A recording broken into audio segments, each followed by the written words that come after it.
जय भीम दोस्तों।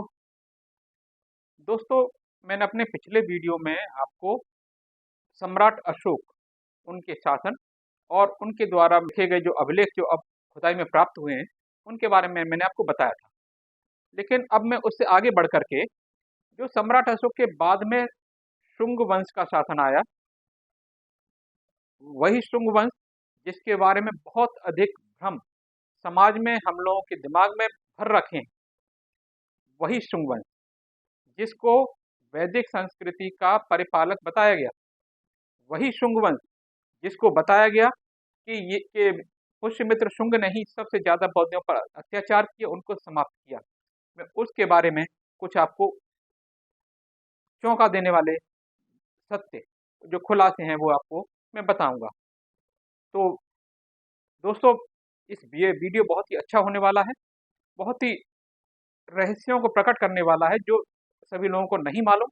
तो मेरी गुजारिश है आपसे कि इस वीडियो के साथ अंत तक बने रहिए और जो वीडियो से जो जानकारी मिले वो अन्य लोगों को भी पहुंचाइए। दोस्तों, सम्राट अशोक के बाद कुणाल मौर्य के शासन काल में मौर्य साम्राज्य का शासन बहुत अधिक कमजोर होने लगा था, जिसके परिणाम स्वरूप देश के दक्षिणी हिस्से पर सातवाहन सम्राट जी का उदय हुआ और पश्चिमी क्षेत्रों में हिंद बैक्ट्रियाई शासकों का आना शुरू हो गया था, जिसके कारण सम्राट अशोक का विशाल साम्राज्य वाला जो क्षेत्र था, जिसे उस समय जम्बू द्वीप के नाम से जाना जाता था, वह सम्राट अशोक के मात्र 47 वर्ष बाद ही जम्बू द्वीप के छोटे से भूभाग मगध देश पर शुंग वंश का उदय हो गया था। ईसा पूर्व में इन तीनों शासकों के अपने अपने क्षेत्रों में प्रचुर मात्रा में साक्ष्य भी मिलते हैं, जिसकी वजह से इस कड़वी सच्चाई को इनकार करना उचित नहीं है। इन्हीं साक्ष्यों के आधार पर पता चलता है कि पुष्यमित्र शुंग ने अपनी राजधानी को विदिशा में बनाया था, विदिशा जो आज मध्य प्रदेश में है। इन तीन शासकों में से शुंग और सातवाहन जो वैदिक समर्थक शासक बताने में कोई कोर कसर ये भ्रमवादी नहीं छोड़ते हैं, लेकिन आज तक इतने वैदिक होने का कोई पुरातात्विक साक्ष्य किसी को नहीं दिखाया है। वहीं दूसरी ओर पश्चिमी क्षेत्रों से आने की वजह से हिंद बैक्ट्रियाई शासकों को विदेशी या यमन शासक बोला जाता है, लेकिन इन तीनों का जो साक्ष्य है वह सभी सम्यक संस्कृति को मजबूत करने वाला है। सबसे पहले पश्चिमी भागों में जो हिंद बैक्ट्रियाई शासक जो आए, उनको यवन जिनको कहा जाता था, उनका शासक का नाम था डेमेस्ट्रियस प्रथम, या उसे दमित्र भी कहते हैं। जो दमित्र है ये संस्कारित भाषा यानी कि संस्कृत का शब्द है।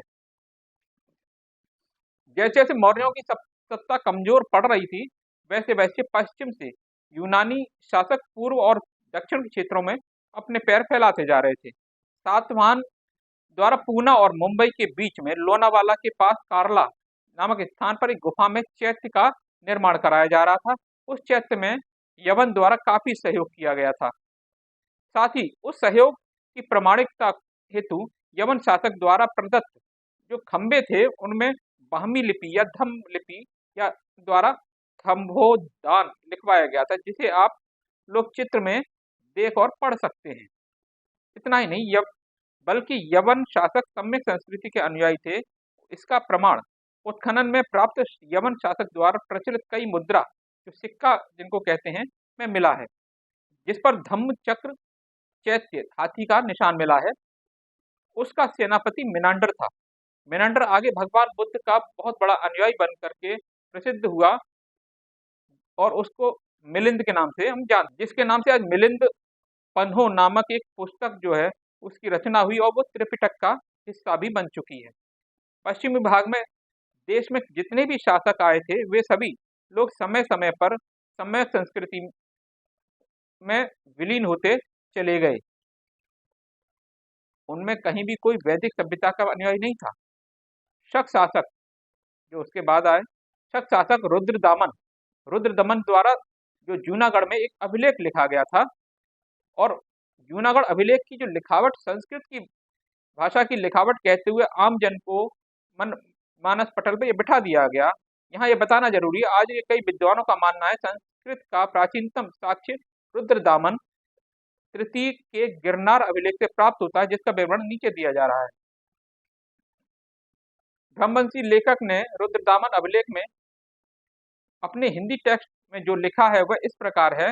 रुद्रदामन ने इस अभिलेख पर संस्कृत भाषा में एक संदेश लिखा, जिस संदेश के नीचे का कुछ अंश इस प्रकार है कि 1000 वर्षों तक गायों और ब्राह्मणों के लिए अपनी योग्यता, धार्मिक योग्यता, प्रसिद्धि को बढ़ाने के लिए। यहाँ उल्लेखनीय है कि आज के विद्वान इस अभिलेख में वर्णित इस शब्द को संस्कृत का शब्द मानते हैं, जबकि सच्चाई इससे कोसों दूर है।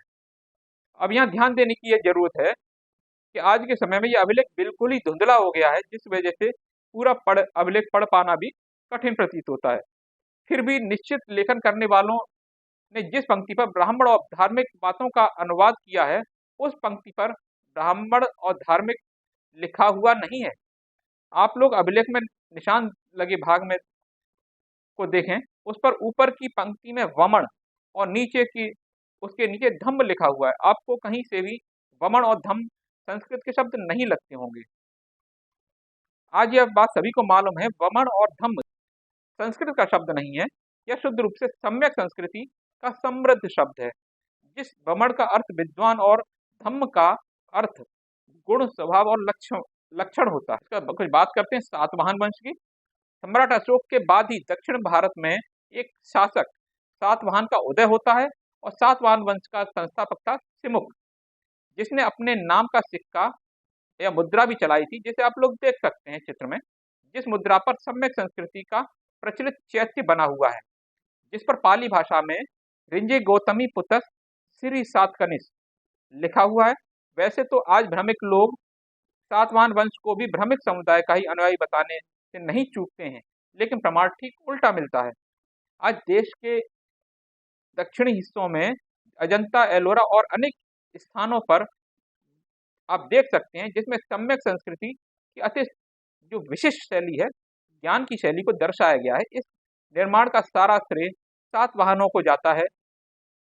सम्राट अशोक के जैसे सातवाहन के संस्थापक ने भी अपना नाम धम्म लिपि और पाली भाषा में शिला पर उकेर दिया था, ताकि आगे मेरे नाम और मेरे काम को किसी को कोई गलत फहमी न हो। पाली भाषा में वह नाम राया सिमुक सातवाहनों श्रीमतो लिखा हुआ है। वैसे तो सातवाहन साम्राज्य सम्यक संस्कृति का बहुत ही बड़ा पोषक राज्य था।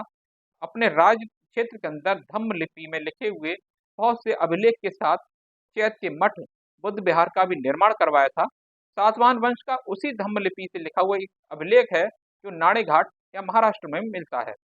इस अभिलेख पर धम्म लिपि में कसन वासुदेवा लिखा हुआ है। अब इस नाम को देखकर ब्रह्मवंशी जो लेखक हैं, उनके मुंह में पानी आना स्वाभाविक है। ये लोग कोई भी चीज सीधी तरीके से स्वीकार नहीं करते हैं। सातवाहन शासक के अंदर कसन वासुदेवा नाम का पात्र आज से कितने वर्ष पूर्व हुआ, और वहीं तुम लोगों का जो स्थापित महाभारत का पात्र द्वापर युग का है। द्वापर युग का समय काल तो तुम्ही ने तय किया है ना, फिर दोनों पात्रों के बीच में इतना फासला क्यों है? अगर यह कसन तुम लोगों द्वारा प्रचारित महाभारत की कथा वाला पात्र किसन है, तो अपनी बेशकीमती गीता ज्ञान धरोहर को अपने द्वारा लिखित अभिलेख की लिपि धम्म लिपि में लिपिबद्ध क्यों नहीं करवाया था? सातवाहन वंश में ही एक शासक हुए थे, जिनका नाम गौतमी पुत्र सतकर्णी था, जिन्होंने अपने नाम को धम्म लिपि में स्तूप पर लिखवाया। जिस नीचे जो आप चित्र देख रहे हैं, इसमें दिखाई दे रहा है, जिसमें लिखा हुआ श्री सातकणीस।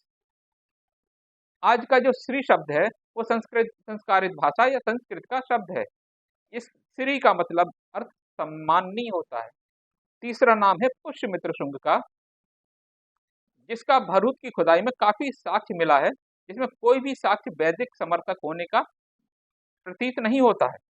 किसी भी वैदिक लिपि में संस्कृत का साक्ष्य नहीं मिला, उल्टे शुंग या शुग के नाम का धम्म लिपि में लिखा हुआ एक अभिलेख मिला है। वैसे आज के समय में बहुत से लोग पुष्यमित्र शुंग की राजधानी को साकेत या अयोध्या में होना निश्चित मानते हैं, लेकिन अयोध्या की पहली खुदाई अलेक्जेंडर कनिंघम के नेतृत्व में 1862 और 63 में हुई। देखिएगा दोस्तों, इसके बाद सर अलोइस फ्यूर ने 1889 से 91 के बीच में खुदाई करवाई। इसमें बुद्ध विहार के अलावा कुछ भी नहीं मिला। पुनः प्रोफेसर ए के नारायण ने 1969 से 70 के बीच में तीसरी खुदाई कराई, लेकिन फिर भी बुद्ध विहार को छोड़कर कुछ भी नहीं मिला। चौथी बार न्यायालय के आदेश पर 2003 में फिर से खुदाई होती है, लेकिन पुष्यमित्र शुंग द्वारा निर्मित कोई किला या अन्य किसी भी प्रकार का प्रमाण वहां नहीं मिला है। तो दोस्तों, ये था सातवाहन, पुष्यमित्र शुंग और जो शक सम्राट थे उनके बारे में विस्तृत जानकारी, जो आप लोगों को उम्मीद है पसंद आई होगी। और इसके बाद मेरा जो अगला वीडियो है उसमें भरहुत स्तूप और उसमें जो मध्य प्रदेश के सतना जिले में है, उसमें वहाँ की विशेष जानकारी मैंने दी है। और उसमें जो हमारे 21 बुद्ध थे, उनमें से 7 बुद्धों की वहाँ मूर्तियाँ और उनके नाम भी मैंने विस्तार से बताए हैं। तो आपसे गुजारिश है दोस्तों, जो मेरा अगला वीडियो है उस पर भी अब निश्चित तौर पे आप उसे देखें, और इस वीडियो को भी और अगले वीडियो को, जो मेरे वीडियो आने वाले वीडियो हैं, मैं इसमें पूरी श्रृंखला बनाऊंगा। इनमें जो विभिन्न कालिदास, पाणिनि, चाणक्य, इन सब के जो खुलासे मैं करूंगा। और ये निश्चित ही सारे ये काल्पनिक पात्र थे, और इसके अलावा अन्य जो भी खुलासे, जो रहस्य बना रखे हैं, जिनकी वजह से हम लोगों को बिल्कुल घालमेल करके हम लोगों के बुद्धि में जो तो अपने इतिहास को, हमारे इतिहास को तोड़ मरोड़ कर हमें भरा गया है, हमें पढ़ाया गया है, उनके मैं खुलासे करता रहूंगा। धन्यवाद। जय भीम, जय संविधान, जय भारत।